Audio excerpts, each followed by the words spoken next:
Hello and welcome to a Foot Weekly Formations special. Who better to take us through their systems of formations than 4-2-3-1 wide playing top 100 player CripsyTV and top 100 PC player come Pep superfan AirJapesFIFA. The discussions include EA fixing defending, Japes making an argument for reintroducing legacy defending, the dominance and weakness of the 4-2-1-2 narrow, guessing the best out of wide formations and underrated chem styles. I'm Ben and you're listening to a particularly special Foot Weekly podcast special.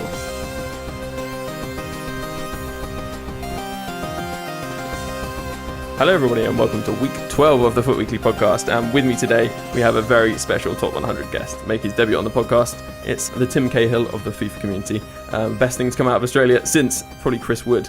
It's CripsyTV, aka James. How are we? Really good, going really well. I don't know about the Chris Woods. I think that's a few of my fans or the boys won't be happy with that one, but otherwise feeling really good. Thank you for having me. It's going to be pretty awesome. No problem. Absolute pleasure. And we've also got Japes here as well, who needs no introduction, of course. What is going on, everybody?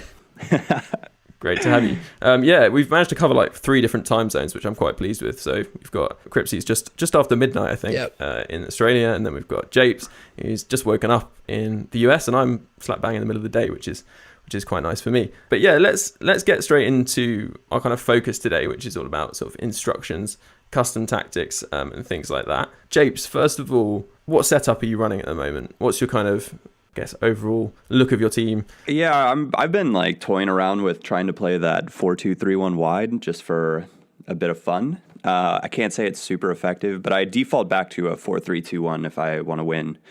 I just think the 4-1-2-1-2 is super boring, and I don't have fun playing it. So I enjoy the way you can play the 4-3-2-1 this year. So I just kind of default back to that. But I guess let's see, custom tactics. I'm running like 50 maybe for speed, 60 for passing, and then for chance creation, 75 passing, 65 crossing, and 40 shooting, and then 50, 60, 30 on the defense. So nothing like too crazy, but a little different maybe. Let's hear Cripsy your one first, and then we'll discuss them in general. I think what are you rolling with? I'm all about the wide formations this year. I think if you're able to expose your defenders, I really like it. I think you've got a lot of talented players, and there's a lot of people. You call them the casual players that don't really defend very well, and a lot of people complain about auto defending, but I still think you can expose them. So I do favour the 4-2-3-1 wide as probably my preferred. And I have the always overlap on that Inform Valencia. I got him for about 155k, so I feel as I'm in the bank there and running a pretty good with the overlap. I've got Messi on that side as well, so you've got some pretty good players with a lot of ability. Every now and then I'll play the 4-4-1-1 with the centre forward. I did that last week, and that was really successful with Pereira and 90 Hullet in midfield. So lots of physical presence. I'd like to get that Vieira, but he's a long way off at this point. Yeah. Wouldn't we all? Yeah. Do you guys feel that this year there's the top players seem almost more effective than in previous years? I think I for sure do this year. The difference. So I only say that because I jumped from PC to PlayStation so that I could find more games, and I had pretty much like a monster team already on PC. And jumping over to like a relatively average team, like first off, there were certain positions especially where you could just feel the gap, and that like the less expensive, less elite players were just not getting the job done as well. So I think there's a difference this year. For sure. I thought you meant players as in terms of skill level, in terms of the actual player, not the actual in-game player. So yes, there's a massive difference. I'm going to rave and rant about Suarez until the cows come home, but he's just, I think he's probably the best gold striker, and he's just another level. I can't think of another card in the game that is that good at striker. That's not Icon R9. And obviously the new striker Ronaldo would probably be on par, but yeah, just every level of the field, if you've got a icon or the best of the best in that position, it's just daylight ahead of everything else. Yeah. No, I think I agree. But in terms of Japes, you're obviously playing slightly narrower there, and you're saying that you don't like playing the 4-1-2-1-2 brackets 2, right? But Right. the 4-3-2-1 you're happy playing. Do you find that gives you more width and more options than that narrow formation? Because I kind of see them as quite similar. Yeah, I mean, they can be quite similar, but like the way I play it, your width is coming from putting always overlap on your fullbacks. Right. Like I even leave my left forward and right forward on the stay central instruction just to make sure that I have enough room for those fullbacks to just like run up and down the line nonstop. But as it's interesting that James is playing the 4-2-3-1 wide and like having success with it, because I find I like the idea of that formation, but there are too many times when I come up against like important player or good players where my like left mid and right mid end up getting like totally lost in attack, and I don't feel like I consistently generate enough high quality opportunities to be like truly successful. I think if you look at it, I haven't really got a left back that's quality. I'm running Maldini's left back card now. He's awesome, but not going forward, he's not very good. So I haven't been able to have the opportunity to run both of my wing backs on the always overlap. I've only just got the Valencia, so that probably lets me down a little bit. But I think that everyone has different play styles, and obviously being in the rest of the world region, we probably don't have the top quality that you guys are seeing on PlayStation and Xbox in NA and EU in particular. So I think over here we've got a little bit of I guess there's an advantage and disadvantage where we can play our own style a little bit more freely, as opposed to rocking up against these top 100 players all the time. It's interesting. You know, Samer, I don't know his full Twitter name, but he's a pro player. I think he's kind of moved on to doing more real life things now. But yes, I remember he was often using that 4-2-3-1-2. Yeah, I think a lot of the sort of pros from the rest of the world region enjoy. I call it the Oceanic region. They really enjoy the ability to have the wing play. A lot of them now, they'll run the 4 at the back and then have the 2 DMs in the CM and then have the 3 up top, left wing, right wing, and striker. So they just like the option of having a lot of wide play in their game overall. So I think, as I said, I think it's just all about the fact that we don't have to play top players all the time. That's really fascinating, because obviously you never see that. You just never see that. And you just don't see that. And also, I just find the 4-3-3, I desperately want to play the 4-3-3 variants, but I just can't. It just doesn't seem to work for me. I can't get the left wing and right wing involved, and that's weird because I've actually myself been playing the 4-2-3-1 brackets too, so that has left mids and right mids, but for some reason that works better than the 4-3-3. I don't know whether Japes, you have any ideas on why it is this year the 4-3-3 is just so ineffective? Man, I don't know. It's I'm with you. I want it to be I've loved like the false 9 variation forever, and would love to like I've had okay success with it, but never like felt like I could consistently dominate games I should be dominating with any of the 4-3-3 variations. I think the left wing and right wing this year, I don't know what it is, but I just cannot get them involved the way that I want to, even if I like trying all the instructions that I think might help them play the way that like I think they should. It's just like even defensively, or like when you're transitioning, they don't even seem to provide like a great option. Like a lot of times they get stuck on the left back and right back and don't check back properly. And it gets like really frustrating because then you can't really use them as a proper outlet. They need to drop back. Essentially, that's why I think that's why I have such, I don't know, I feel as though I have success with the 4-2-3-1, where the wingers, they always aren't on that back line. Yeah. They're not sitting on. Yeah. They need to be involved in the play to create the space, and then the overlaps in turn. So they can't be all on the back 4, because I think the back 4 are really intelligent this year, and they'll step up and they'll cut out the play if there's a loose ball. So yeah, I think even the 4-1-4-1 really works as well, because of all the wingers are pretty much close together and they make their way up together. I think that's a huge difference this year. That's fascinating. And I mean, one of the problems is with that, the left wing, right wing in the 4-3-3 variants, you then have this striker who just ends up kind of isolated, I suppose, because you don't have the ability to kind of join the attack with the centre mids so effectively. You've basically got a left wing and a right wing who are stuck out wide and easily get intercepted, their passes to them get easily intercepted, and then you've got these centre mids who kind of struggle to get up the pitch to join in with the play. And I wonder, I don't know, you guys maybe have used better players than myself, but I wonder whether some formations, certainly I was thinking about the three at the back formations, once you get higher quality of player as in-game player, are formations like three at the back, like the false nine, going to suddenly become more effective because you can get more dangerous centre mids who join in the play and are effective, or more defensively capable, agile centre backs, for example, in the three back? I don't know. What are your thoughts on that, Japes? I played actually at 3-5-2 one of the weekend leagues on PC, and I did super well with it up until I hit like top 40 players.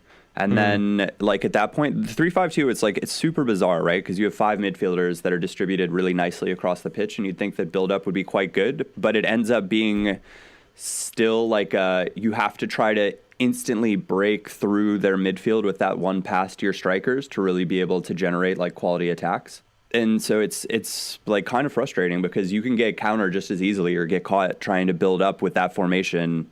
When in reality, when I look at it, I think to myself, like, gosh, I should have so many easy options to pass the ball around and move it up slowly. And when you're trying to swing it even side to side, you can get caught out on a counter very simply if you can't find that striker. I think you need a centre forward or a cam. Like I'm noticing that, like, for me personally, like having a player between the midfield and your strikers constantly rotating, constantly making overlapping runs is so important. And if you've got quality players, you know, like a Ronaldo or a Suarez, they're really intelligent in finding space. And if you're able to find an easy ball, they might be able to be one-on-one with the opponent or one-on-one with the keeper. So I think that if you play a 3-5-2, I think it's the 3-4-1-2. I think that could work. But I don't like two strikers this year. There's something about two strikers that for me, it doesn't work, but having a cam or a centre forward would work really well in that position. Yeah, I want that 3-5-1-1 formation like so badly in FIFA. I think that would be so much fun. Like you see it in pro clubs, and it's your 3-back, your 2 DMs, a CM, a center forward, and a striker. Right? Okay. So it's tried to kind of stacked a little more centrally. But I think that would be like really interesting and quite fun. But James, you touched on it, and I think it's like the biggest thing this year, and why like the 4-1-2-1-2 formation is so effective and so like used so often. It's when formations that have players that sit in between the like midfield and defensive line, and I think that's like the narrow formation works so well because you can play one pass out of the back and break the entire midfield to find that attacking mid. And then they've got loads of options and then they've got and like the next thing you know, it's like an attacking mid and 2 strikers on your 2 center backs, and you're like, how did this happen? Yeah, I analyzed Gorilla's top 40. Number 1 in the world. He went 40-0 last week, as well as the week before, this week as well. And there was one moment of play that I remember seeing where his opponent kicked off, and he passed wide, he went back to the middle, like I think it was Vieira or something, and then he RBA'd or whatever the part, like the rocket pass, like just went straight through his entire midfield, and it was literally like one-on-one, and I was like, this works like every time. I can't think of a time this doesn't work. It works every time. You totally miss the midfield, and that means if you've got a cam or a centre forward that's overlapping, you're essentially 2-on-1 at all times. So that's why it's so important. And so, I mean, would you guys say that this is just an issue with the way the game or the AI is coded this year, that it doesn't, the other formations don't quite work? Because you would have thought after last year, the dominance of the 4-1-2-1-2 was still there last year. It was really, really popular, especially among your... I'd probably call it your sort of gold 1-2 to elite 3-2, maybe. Those kind of players. It was full of 4-1-2-1-2s. And this year, it doesn't seem to have changed. And I really thought that that's one of the things that they'd really want to get on top of, preventing that meta from being so effective. But it just hasn't happened. I think if you've got elite players running around with elite squads, the formation that gives you the best opportunity to counterattack and to essentially break your defender down by his mistake.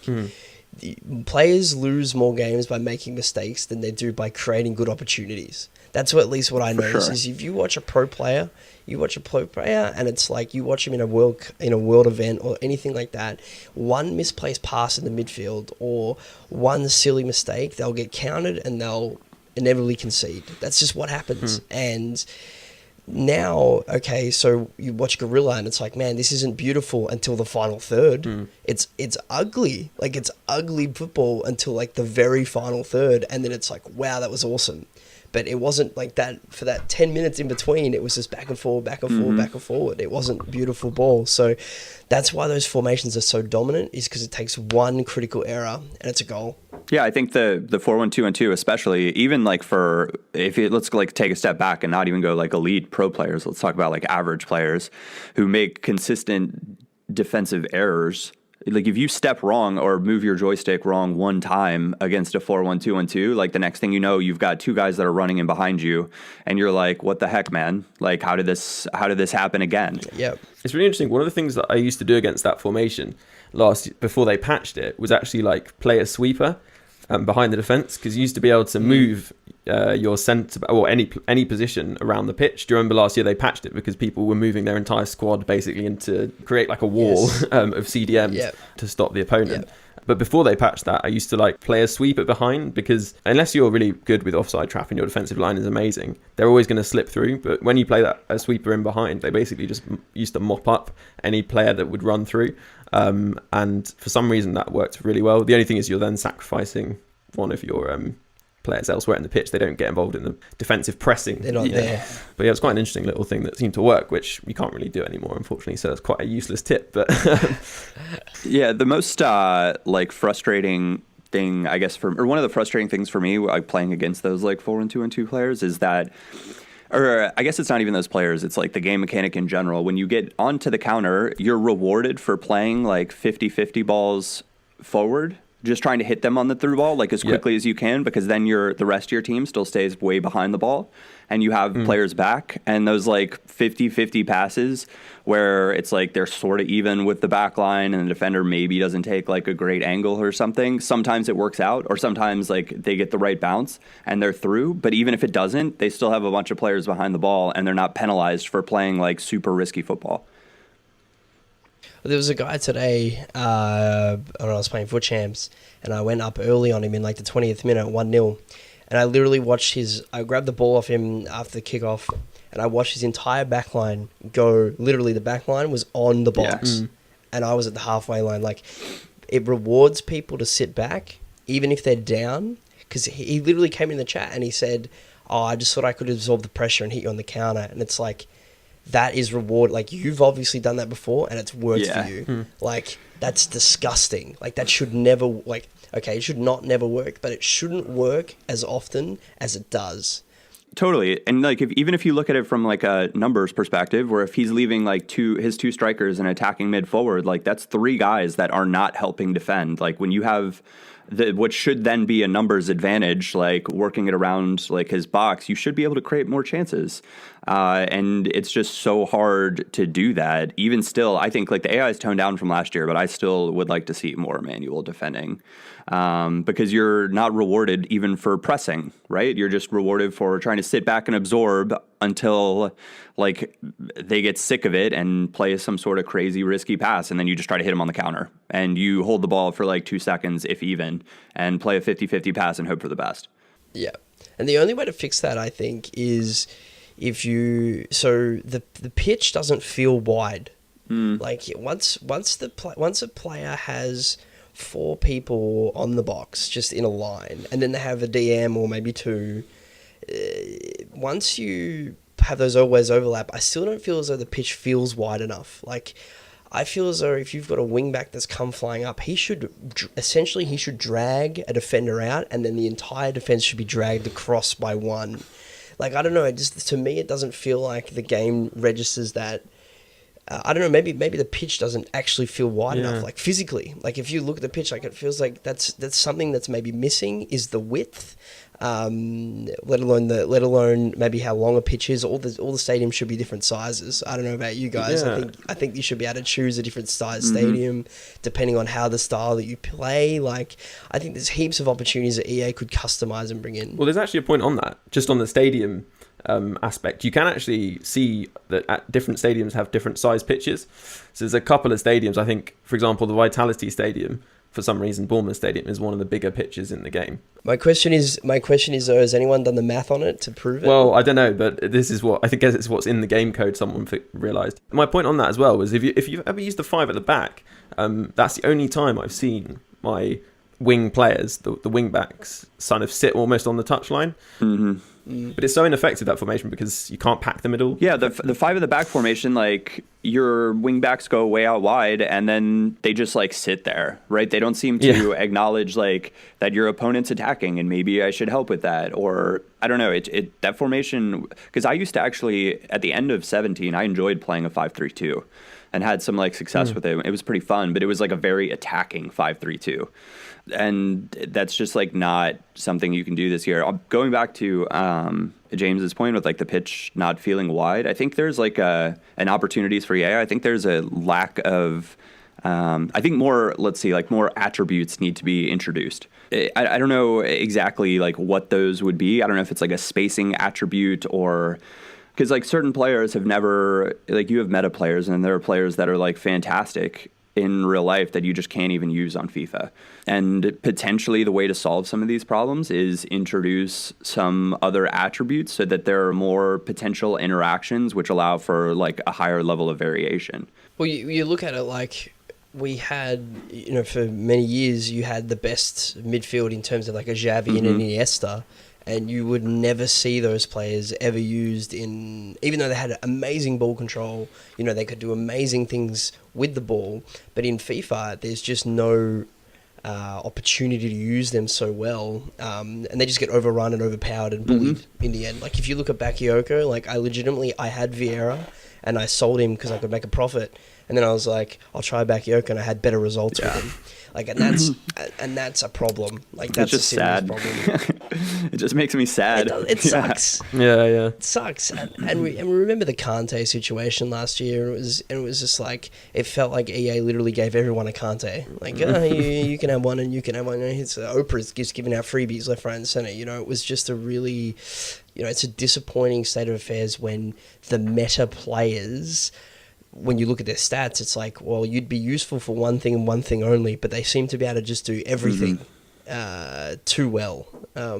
Like, really, you look at Bakayoko or even Kante, it's like, well, you should be able to run and you should be able to defend. You shouldn't be able to pass, you shouldn't be able to shoot, and you can still do those things. And that's what doesn't make sense. Whereas you've got, like, Iniesta with this incredible ball control and dribbling, and you can't even really create enough space to use any of that. So the spacing idea makes so much sense. Yeah, even if there was, like, a spacing, I don't know, then you'd see perhaps even players like Ozil. But going on Iniesta, like even with his like ball control, he feels pretty good on the ball in the game, like when you dribble around with him. But when your opponent can just like tell the AI to go defend him, and he just like you still can't even dribble past the AI. Like they'll just take it away from you. Like that's so it just feels terrible. And that's like for me one of the most frustrating parts of the game is that those players and like that style where even if like using these wide formations that we're talking about where you get an elite winger on an outside back, for the most part people can just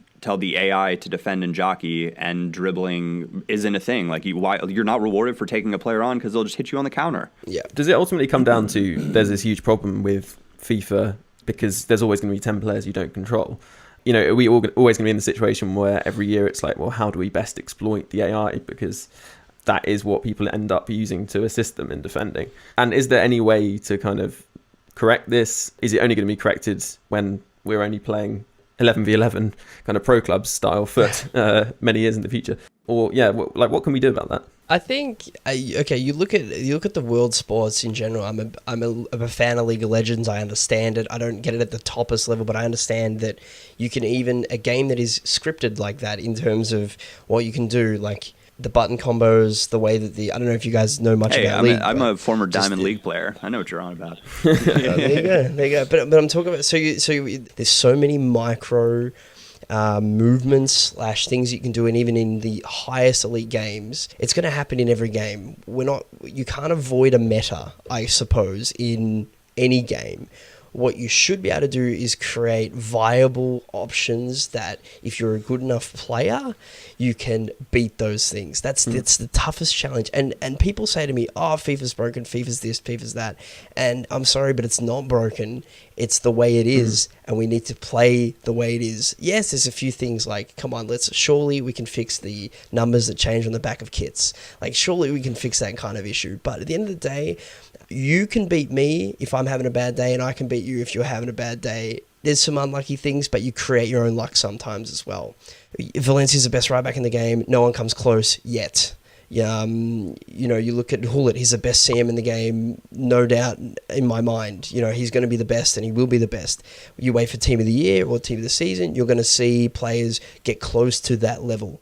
Then you can start seeing some changes to the meta, so to speak. I think what's cool about that game is it's sort of what you're talking about, where like every action that you take, there is some sort of something that can be like manipulated in game, whether it's for your advantage or going to give your opponent an advantage or something like that. And that's where like this new idea, I guess, for me, of like there need to be more stats in FIFA or more attributes, because I think when you add more attributes, you allow for more unique interactions. And I think that would add more variety. Like, yes, you're going to still have a meta, but with Bakayoko, for example, he's very strong and his tackling is very good, but we don't fully understand like positional awareness or like the interception stat or how that, or like give players more consistent traits that we actually notice in foot that aren't based on attributes, where like Bakayoko might have like a brain dead trait where he just makes errors sometimes, right? Like there's that like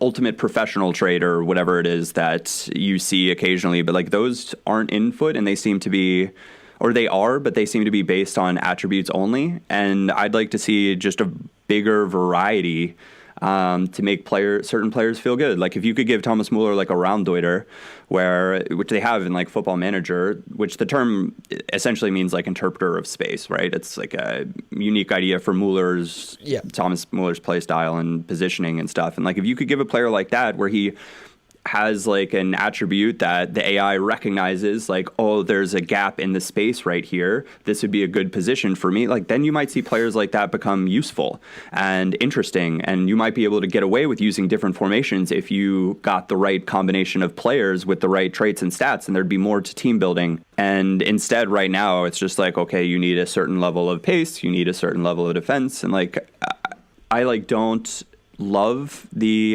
chemistry styles. Like I think they're nice. It's like a nice idea, but I think it makes, well, I guess, I don't know, it makes like a lot of players usable, which I think is great, because otherwise they wouldn't be able to fit into the meta. I don't know, that players don't then feel exactly like themselves, or they're not like used the way they are. But I agree with your point. That's like, I see what you mean. Yeah, like this is the FIFA, and I actually really like the game this year relative to like 17, especially. Like 17 was not a game for me, and I think 18 is still like quite fun to play. And there are like even the addition of like, when was the last FIFA that you saw where you could have fullbacks on always overlap and you felt it and it felt good and it was like fun to use? Instructions work so much better, don't they? Yeah. You're convincing me to go get Roberto Carlos's prime just to have them flying. I'm waiting for the Team of the Year Marcelo, and I'll never ever look back. Ooh, not Sandro. No. Not Sandro isn't. I like don't enjoy him. I don't enjoy him going forward. I don't think he's that great going forward. But I tend to get a lot of opportunities with that 4-3-2-1. Where I can shoot crossbody with either outside back. And that's why like Valencia for me isn't my favorite outside back either, because his finishing stat is still in like the 50s, right? Like I'd much rather have like Florenzi. Yeah, I'd much rather have like Kimmich or one of the informed Kimmichs or informed Meunier, who have like 75 finishing, like 80 shot power, and can convert a consistent amount of those chances. Yeah, totally.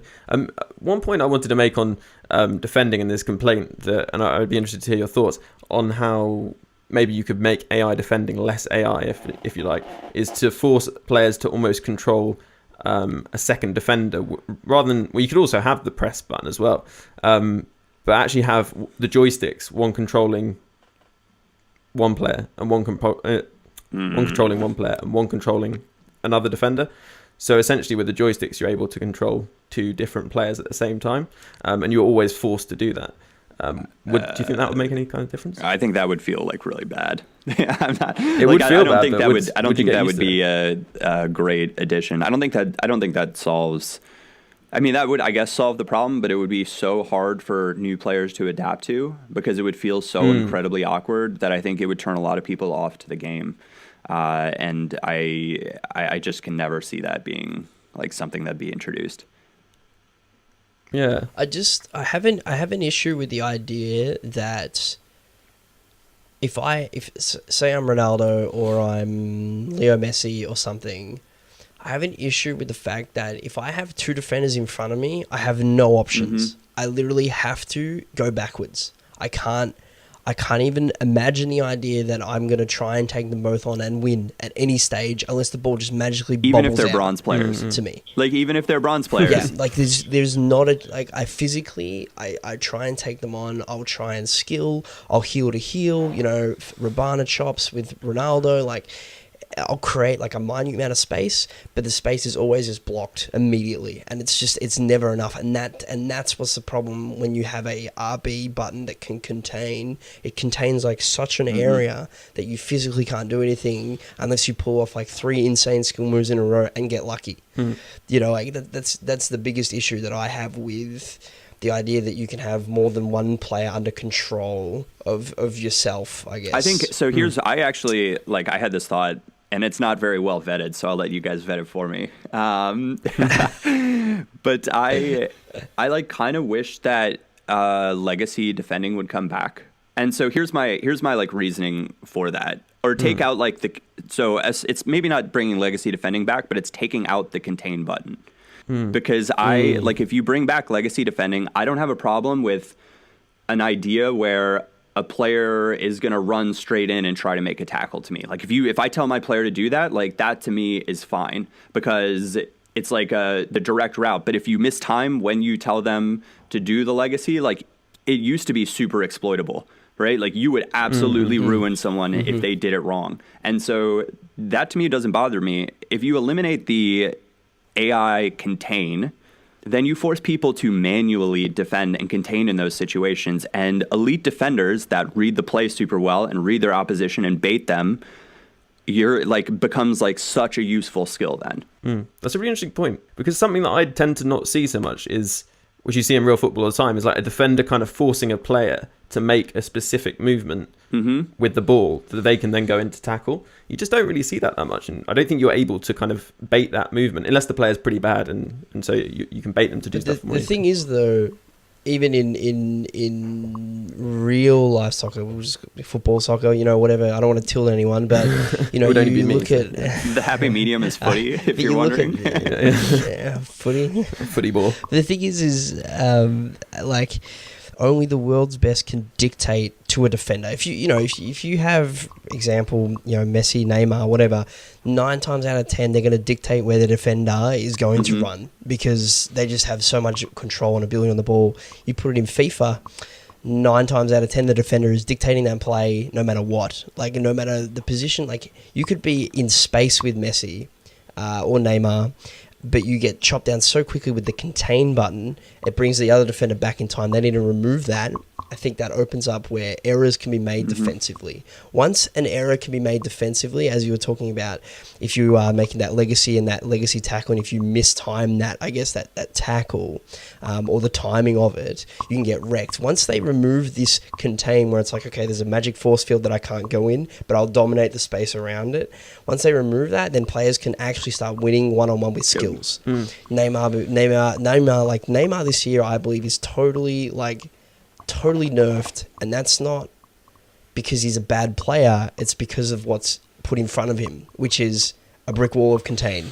Like, that's it. Like, you don't play like that, you get touched with the ball, you lose the ball, and that's the end of the play. So that's once they remove that, I think you'll see a lot more players taking on their opponents, and you'll see them a lot more skill. And it'll be I exciting. think that's the other it's thing. Exciting FIFA. Like watching it would be so good, right? Like, could you imagine watching like the E World Cup or whatever, and you see people all of a sudden going like 5-star skillers being important because or like something that they take into consideration because it allows them to do a lot of different things on the ball.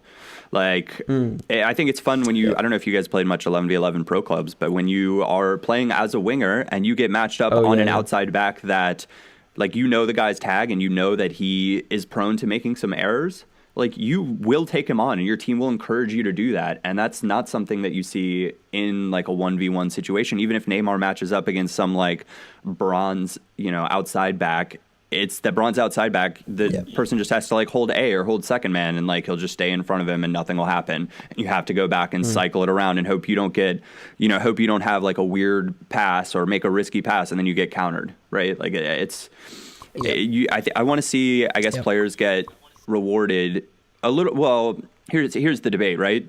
You want to see people get rewarded for like some risky attacking choices, but the thing is like, I guess you can get rewarded for it this year, but the reward really comes when you're playing on the counter against someone that's willing to make those like risky attacking choices. And so I just, Contain's obviously something that's in real football, and it's a very important part of how to defend. But I think, maybe this goes back to like the whole stat thing. Like, maybe you keep the contain button, but only players that have like a contain rating of like 99 can be able to pull that off. Like, when you get guys that are just not that great at containing, they're gonna make errors, and you're gonna have opportunities then as an attacker to see that error and exploit it. Hello listener, if you're enjoying this and you'd like to hear more, why not subscribe, and next week we'll be back with plenty of discussion like this, but a little bit shorter and with more Team of the Week rundown, market chat and player reviews. Also, if you've got any questions or thoughts, send them in to footweekly@mail.com or @footweeklypod. Keep them coming, we're reading them all. I think we're going to have to move on, because this has been a fascinating discussion that I want to keep having, but we do only have so much time. I wanted to go back into the formation aspect of this whole thing and talk more about how you can kind of counteract different formations. The first one's going to be the 4-1-2-1-2 brackets 2 and the 4-3-1-2, which are pretty similar. I don't know, do you, James, think that there's any particular difference between the two in terms of how you play them? I mean, I guess with the one DM, if they've got a high defensive work rate, I guess if you tell him to stay back, he's probably going to stay there more than anything else. Whereas the 4-3-1-2, I guess, could be more open in the central 4-3 is flat. Yeah. Yeah, you're a bit more flat, and we talked about those passes that can go right past the midfield. I guess if you have that one DM, there's a potential where you're able to intercept with the DM more than anything. I don't like those formations purely because it's a counter-attacking style, and I don't feel like I can control the play, and I think for me that's super important to control the game. How would you play against that formation? Having the two DMs in the 4-2-3-1 does a pretty good job. Yeah, I can imagine. You're essentially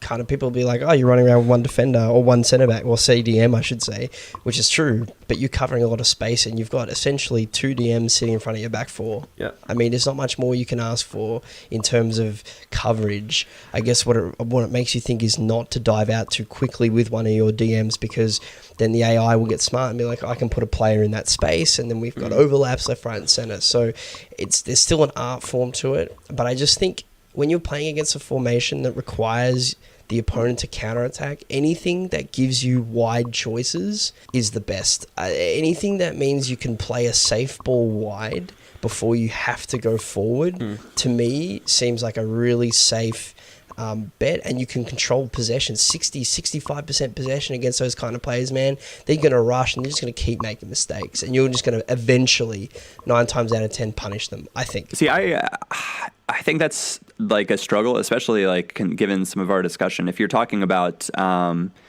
being rewarded, or those like 4-1-2-1-2 players being rewarded for kind of just sitting back, like I think it helps to have that option going forward and being able to spread them out wide and control play that way. But you also then like leave yourself totally vulnerable to the counterattack, because you have those like outside mids. Like, I guess you have the two CDMs, and I see what you're saying with them like covering up, but you have those outside mids that will still sort of just like get lost. or like get lost like when it comes to defending that formation and they don't help out. Like here's the thing is if a 4-1-2-1-2 player slows it down a little bit against a like 4-2-3-1, and you can create a mismatch where you have the 4-1-2-1-2 has the 2 CMs, the attacking mid, and the 2 strikers matched up against like the 2 CBs and the 2 DMs, and there's going to be an open guy in there. Yeah. I think that is one of the problems. That'll happen. What I've found useful, I don't know whether either of you have done this, is when you're chasing, you switch to like 3 at the back, like 3-4-2-1, for example. I found quite effective. I really like the 3-5-2 against the 4-1-2-1-2. And like I didn't play it on PC that much because actually it's quite interesting. A lot of like in my time on PC, it seemed to be a more like mature football audience. Like the people that were taking the time to play on PC really wanted to play more, or were more interested in like proper football. And so if you played like a 3-5-2, you'd find guys that would try to like exploit the outside center backs and the space in behind your wingers. But in general, when you play against a 4-1-2-1-2 and you stack a 3-5-2, like you're going to feel pretty good about it. The only way that you end up in trouble is if the 4-1-2-1-2 player is using overlap on the outside backs, because it seems like all of a sudden your left mid and right mid will just be brain dead, even if you have them on comeback on defense, and like a bunch of width can be created that way. And then you end up trying to counter with a 3-5-2 because, they've got like one of their outside backs is out of position now. I don't know. It's interesting because the 3-5-2 is more defensively solid, but when I've been kind of really going for it, I've switched to the 3-4-2-1 because that has the left forward, right forward. I think it's something I mentioned before. But then you get like a 2-on-1 consistently with their left back or right back because you got your left forward and your left mid. I guess it's similar to what you were saying about you playing the 4-3. Yeah, it's the outside backs act the same. It's kind of really similar. Yeah. But I guess I'd often make sure that I had wingers there just because I'm attacking. So it is actually really effective against that formation. I find that if I'm playing someone who's definitely worse in ability, even defensively. Well, I'd say that this is more a time when I'm basically their backs to the wall and I'm just going for it. So it maybe doesn't matter too much because I've got 3 defenders, they've got the 2 strikers and a cam. You're just about covered. I'm real curious. Because James, you've been saying you've been playing the 4-2-3-1 wide against like 4-1-2-1-2s, obviously, because everybody plays against them. What is your defensive setup, like custom tactics wise? It's pretty much like 50-45-50, I think. 50-45-50. Okay, so you kind of just try to absorb a little bit. Just a little bit, I think. It's like, that's like pretty level, it's basically but like level. aggression-wise, that's low. Yeah, like I don't try to go in. I try and force my opposition wide. Whenever my opposition's on the counter, I really just try and force them wide. Maldini being the left back limits me going forward, but he's just super solid. Like that is probably the best just defensive card in terms of his traits and his physicality and stuff. He's just really good there. And I used to have Sergio Ramos at the other centre back role, and he used to play striker a lot. That was a little bit of a problem. So I got rid of him pretty quickly. But just having sort of a really consistent back 3, and obviously Valencia with the high, and I think a lot of people be like, oh, he has high, and it's like, yeah, he works just as hard going forward as he does coming back though, and I think that's super important for people to realize. It's like high is nothing near as bad as high medium. If you have a wing back on a high medium, you are in trouble. They are never going to be in the right position. So essentially it's the back 3 of I have 87 Desai, Maldini at left back, and Bailly all at stay back, Valencia with the overlapping runs, and I have that informed Danilo Pereira as the CM. He comes back. I let everyone else just do whatever the hell they want. I let Hullet. I don't change Hullet at all. I let Hullet he's intelligent enough in game to make the right decisions, I find, 90% of the time. Is he playing attacking mid or DM? No, he's playing DM, but I make sure that I put, whenever I have the ball with him, I give him the 1-2 pass essentially, so he's just going forward at all times. He's too good. Yeah. So what do you run for chance creation then? Hang on. I feel like Japes is putting this in right now. He's like, no, I'm trying to make a note because that's one of those formations. Like I love obviously 4-2-3-1 is like a very popular and prevalent formation in real football. And I love the idea of being able to play that. I just, like when I was using it, I was struggling with chance creation. I have a really interesting thing where I've been using the 4-2-3-1-2 as well quite a bit. But then I've also been having to kind of struggle with the fact that it's not quite as effective as I want, and then switching to the 4-1-2-1-2-2, and then going back to the 4-2-3-1-2 when I realised that I don't enjoy playing with it. Yeah. And it's sort of like a cyclical thing that's happened for the past 2 years, I think. So it is really good if you let us know more about how you run that formation, because I think it's a formation that a lot of our listeners will want to be playing, James. What do you do with your left mid and right mid? What instructions do you put on them? Because to get them involved more, do you do cut inside? I'll talk about the formation as to why I like it, and then I'll sort of try and break it down a little bit. So last year, literally this time last year, I remember my first ever time I played Foot Champs, I went 18 wins and 22 losses. I literally needed to win the last game. And I was like, I want to get better. How do I improve? And I actually didn't watch pros. That's not going to help me improve if I'm watching these guys play this 4-1-2-1-2 style. It doesn't suit me. It's not how I play the ball. And so I developed the idea that if I have wingers, and if I'm really good at one-on-ones, I guess, or at least understanding how to create space and opportunities with the wide players, then I'd be able to develop that in all FIFAs. I feel as though in every FIFA, you're going to be able to make a wide formation work, one way or another. So you talk about my rights and my lefts. So at the moment, my right-hand side is Leo Messi, just the standard card, Leo. And then on the left, obviously it starts off as Cristiano Ronaldo, but it's actually Rui Costa, the prime card, who ends up being on the left-hand side. I actually really rate him as a winger. I don't rate him as a centre midfielder at all. He's absolutely atrocious. His touch is appalling. I actually have to stay forward and get him behind. But I think because my custom tactics, I believe that my passing is about 60 to 65. They actually come short a lot of the time, and they're intelligent enough where it's like I don't need to be pushing all the time in terms of when we're coming out of defence. It's when I'm on a bit of a break and the players just, I think they're smart enough where they realize I need to push through. I can push over the line. I can potentially make an LBY pass over the top or something like that. They're smart enough to realize that difference. So when you have that high passing stat, you guys know that the players are coming in shorter. They want to be, they want to come in a little bit toward the ball. I find that with Messi, he does that a lot. Rui Costa, I don't know, being medium, I think he likes to just dawdle around the pitch half the time. But Suarez is that card. I actually have him at striker. I have him as press the back line. But I actually have him in the false 9. And he essentially, and Ronaldo essentially just swap positions half the time. Suarez is just really creative on the ball. So I'm finding a lot of link up between Valencia, Hullet, Messi, and Suarez. Essentially, that's what happens. And it happens naturally. They just happen to find each other in the right spots. And I know they're talented enough to control the ball. I've never seen a player like Leo. Like, Leo literally has the ball stuck to his feet. It's just crazy. So the way that right wing works with Valencia, Messi, Hullet, and Suarez coming across the field. Suarez goes away from that middle of the field and he drags himself across, which gives the entire left hand side open for space. And I think that's what I like so much about that formation. And I just feel safe. I feel like there's always an option. There's always a pass back. There's always a pass wide. There's always a pass forward. There's always movement. And I think that's the biggest thing in FIFA. If your players aren't moving, then you're not creating space and you're not creating overlaps. You're not creating opportunities to score or at least make a dangerous run. Well said. No, that's very, very interesting indeed. What do you do for crossing? Because it's something I've always toyed with. I get the impression that it's to do with players making runs for crosses, but what do you go for in that formation? I mean, it comes down to your team. Like, let's be honest. If you're asking for crossing in terms of your height, like you're not going to really be able to cross to Leo Messi in that sort of style. It's not going to work.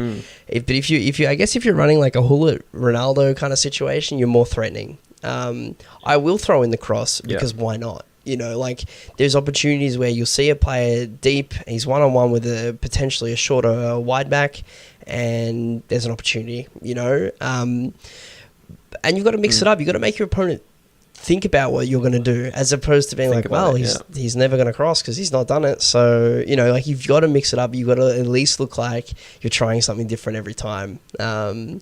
I mean, when you look at the team and it's like, I've got Messi and I've got Suarez. They don't look like they're going to outjump anyone. But, you play to the opposite side and you have potentially Ronaldo, Danilo or Hullet coming in. So, yeah, danger, I guess, at times. But, yeah, I don't cross too much, unfortunately. It's something I'd like to do.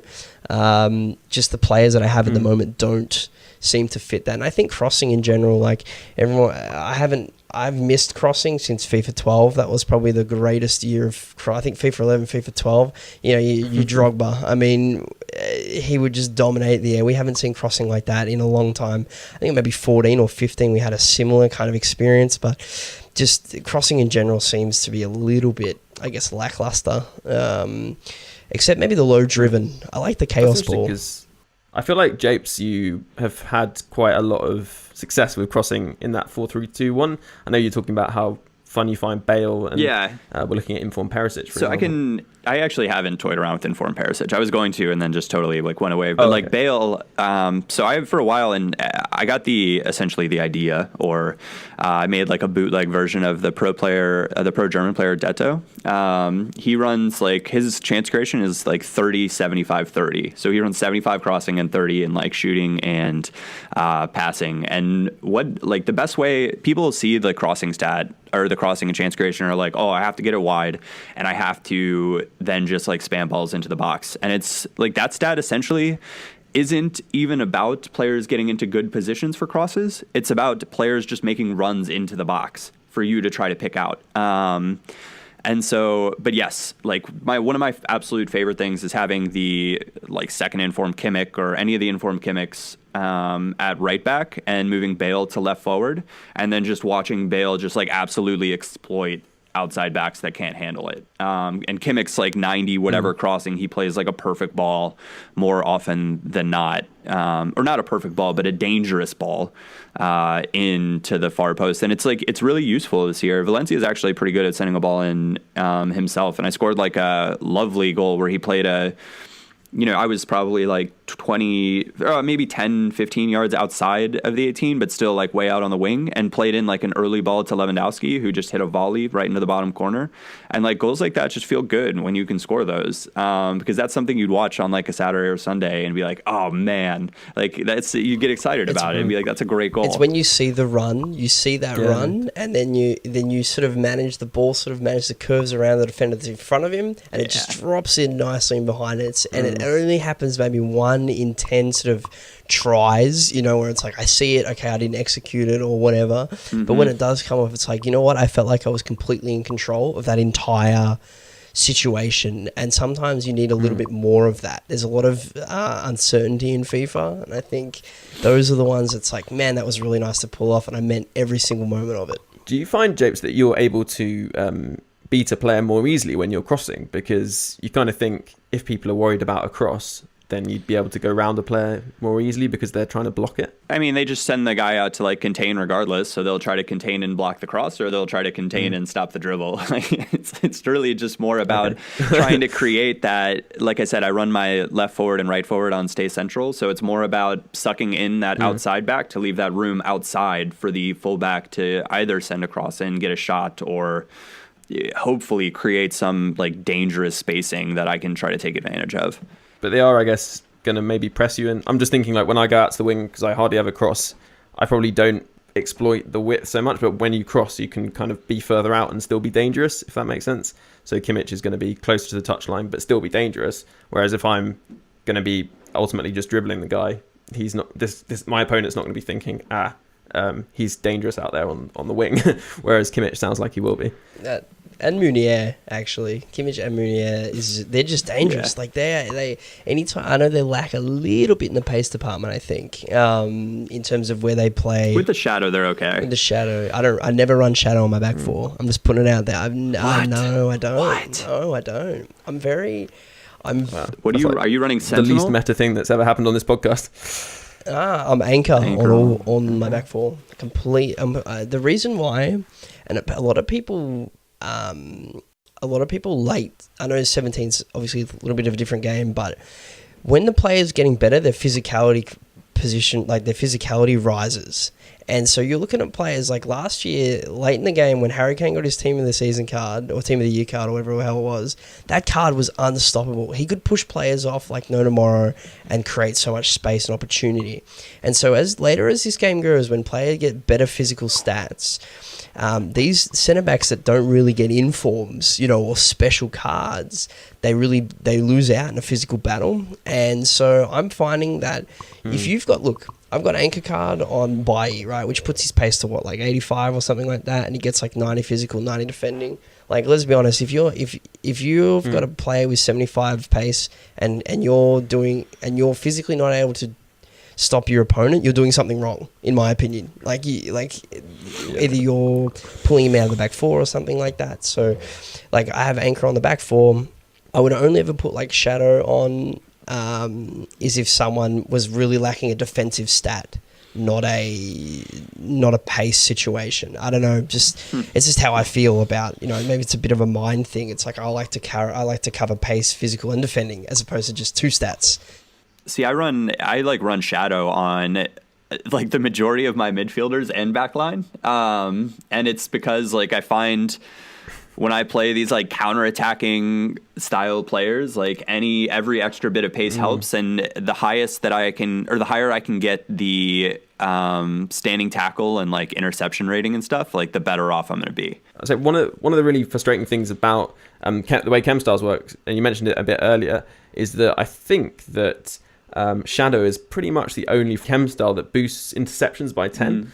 All the others boost it by 5. For me, just makes it possibly one of the most exploitable chem styles in the game, and they should really balance those chem styles up to make remove them. Chem styles just more remove effective. them. Or that's an argument. It would certainly change the gameplay as well, because obviously it's that chem style boost which makes the game feel more arcade. I feel as though there's a few that are underrated. I actually have Engine on a couple Love of Engine. I think it's one of the most that improvement in agility for some of these players. So that improvement in the ball control, the passing.